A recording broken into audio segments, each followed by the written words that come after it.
12 बजे मोदी की मीटिंग में ऐसा क्या हुआ था कि 3 घंटे 35 मिनट में घुटने पर आया पाकिस्तान।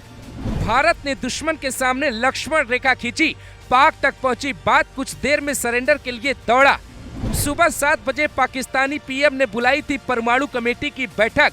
4 घंटे में मोदी ने निकाल दी हेकड़ी। पीएम मोदी की ये बैठक सुबह चल रही थी।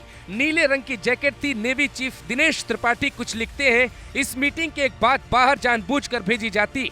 पीएम मोदी ने कहा, आतंकियों को मिट्टी में मिलाएंगे, वो सपना हिंदुस्तान का पूरा होता दिखाई दे रहा है।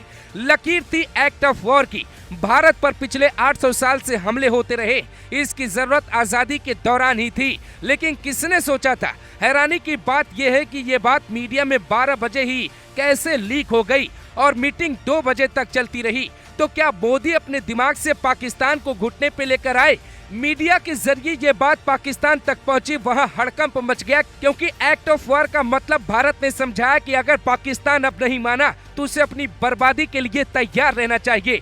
भारत के किसी नागरिक को चोट पहुंची तो पाकिस्तान को इसका भुगतान करना पड़ेगा। ये लक्ष्मण रेखा खींचते ही पाकिस्तान में बहुत बड़ा तूफान आ जाता है। एक्ट ऑफ वॉर का नियम अगर लागू होता तो कश्मीर में कोई आग नहीं लगा पाता।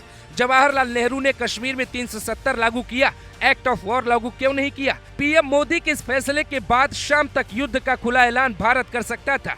खुले ऐलान का मतलब कराची शहर के ऊपर राफेल होता, सुखोई लाहौर के ऊपर होता। 3:45 पे पाक के डीजीएमओ ने भारत के डीजीएमओ राजीव घई को फोन कर सरेंडर कर दिया, क्योंकि भारत ने साफ कहा कि हमारी लड़ाई आतंक के खिलाफ नहीं थी, इसीलिए हम मर्यादा में पलटवार कर रहे थे। जब युद्ध का ऐलान होता तो भारत सख्ती से पाक को तहस नहस कर देता। कराची शहर में घुसती सेना पोर्ट और एयरपोर्ट तबाह करती, पाकिस्तान की कमर टूट जाती। भारत ने अपनी कूटनीति की ताकत दिखाई। अमेरिका तक बात भारत ने नहीं बल्कि पाकिस्तान ने पहुंचाई। अमेरिका ने पाकिस्तान का हाथ पकड़ के भारत के सामने कई प्रस्ताव के प्रपोजल दिए। पाकिस्तान ने अमेरिका के पैरों में गिर के IMF से $2.4 बिलियन का कर्ज लिया। इसके बदले में अमेरिका ने पाकिस्तान के मुंह में अपनी बात डाली। भारत को अपना फायदा दिखाई दे रहा था, क्योंकि पाकिस्तान के सामने भारत ने लक्ष्मण रेखा खींच दी थी।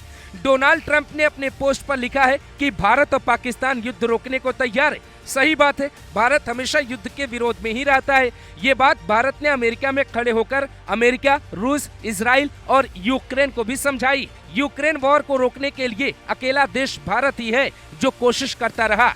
तो डोनाल्ड ट्रंप नेता बनने के चक्कर में एक बिगड़ैल देश की पैरवी कर फंस गए। पाकिस्तान बिगड़ैल है, ये बात हर कोई जानता है, कुछ ना कुछ करेगा। भारत अपनी लक्ष्मण रेखा के लिए प्रतिबद्ध है। अगर पाकिस्तान ने छेड़ा तो वो युद्ध माना जाएगा और वहां अमेरिका कुछ नहीं कर पाएगा, क्योंकि भारत ने अभी रूस और इजराइल की नीति का प्रयोग ही नहीं किया। इसीलिए मैदान छोड़कर भागा पाकिस्तान। लक्ष्मण रेखा के साथ खड़ा हिंदुस्तान। हिमाकत करके देखो, फिर भारत क्या करेगा अंजाम, थोड़ा याद करके रखो।